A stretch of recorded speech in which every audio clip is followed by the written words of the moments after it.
Hi, I am doing a play synopsis on The Hours That Remain, which was written by Keith Barker, who is an Indigenous playwright.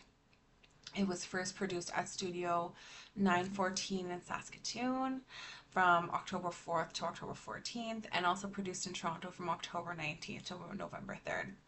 This play is a tragedy and drama, and I just want to provide a little trigger warning as there are mention of murder and sexual assault.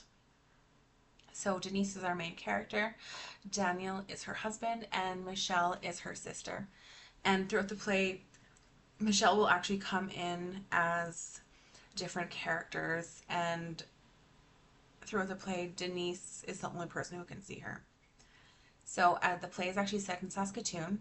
After a night out, Michelle is actually stranded outside with her broken down car outside of Saskatoon, and a semi driver pulls up and he picks her up, and it's still her only ride. So she jumps in, and as the scene changes, Michelle and Denise are sitting at the table and they're talking about a night that she had with her husband at Stan's. So Michelle and Daniel are having this argument at Stan's, and then as they're like poking fun about him, Michelle stands up and she walks out, and Daniel comes in and he says, "Who are you talking to?" And Denise is saying, "I'm talking to Michelle." And he's like, "No, honey, Michelle has been gone for 5 years." And so it's kind of, Denise is confused and she said, "No, she was right here."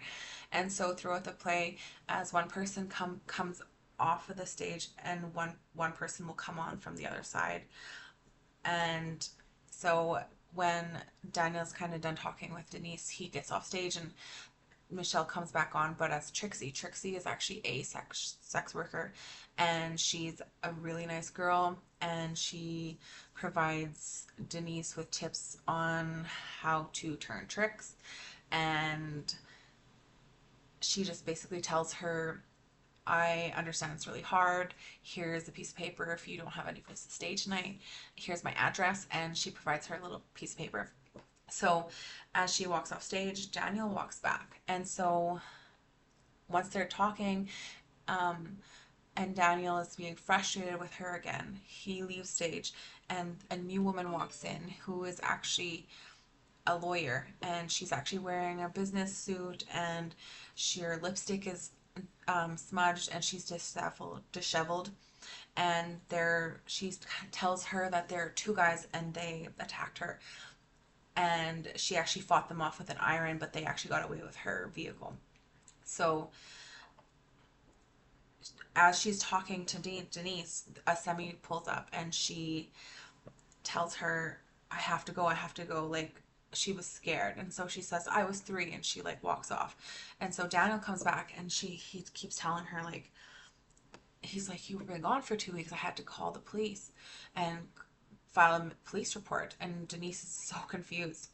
And then as like they're trying to figure this out, Daniel walks off stage and another woman walks in, and she's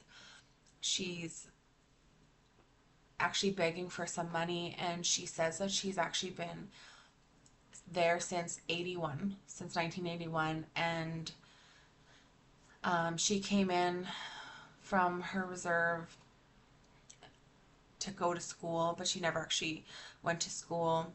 And she believes she was either the first or the second.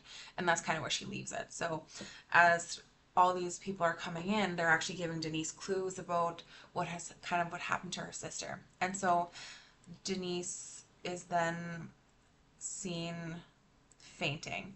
And so Daniel walks off stage and they're arguing again. But then Michelle walks in and Daniel walks off stage, and Michelle has the stage all to herself, and she's actually talking about her death, and she's telling um Denise, because Denise walks out and she's like,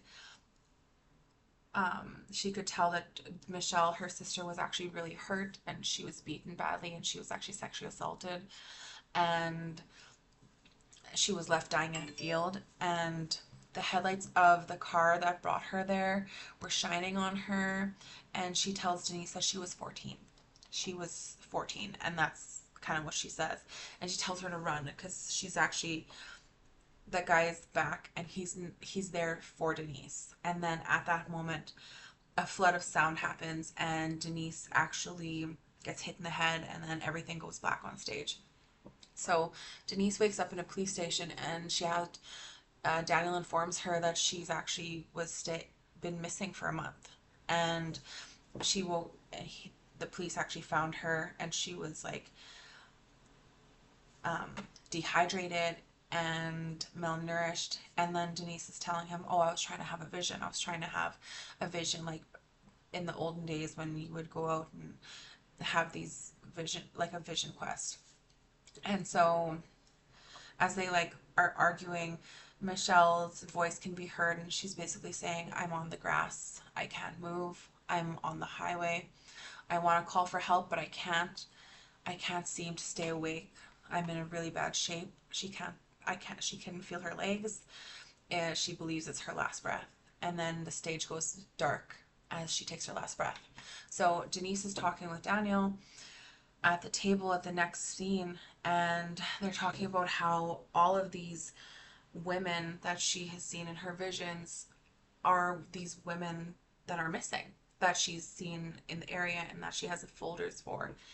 And Daniel and her arguing, and later on Michelle comes in and she actually tells Denise that she has to go to Mill Rock. And so the next scene in at Mill Rock, Daniel and Denise are talking and looking for something, and then Daniel actually acknowledges Michelle. Finally, he acknowledges that he could see her the whole time, and that he's been ignoring her because the whole time, all the numbers that they were providing, the the the the woman who was from 81, she was the first, and then all the other girls had their own numbers, and they provided numbers of first, maybe second, 3, 9, 14, and 17. And Denise is trying to connect all these numbers, and Daniel tells her that she was actually number 17. And she's actually been gone for 2 years. And it was a complete twist. And she actually went missing 2 years before, and Michelle was gone for 5 years. And so, as she's realizing this, Denise is realizing that she's dead. Michelle comes back, and she comes, and they are able to cross over to the other side. And Daniel's crying, and it's just a really sad play.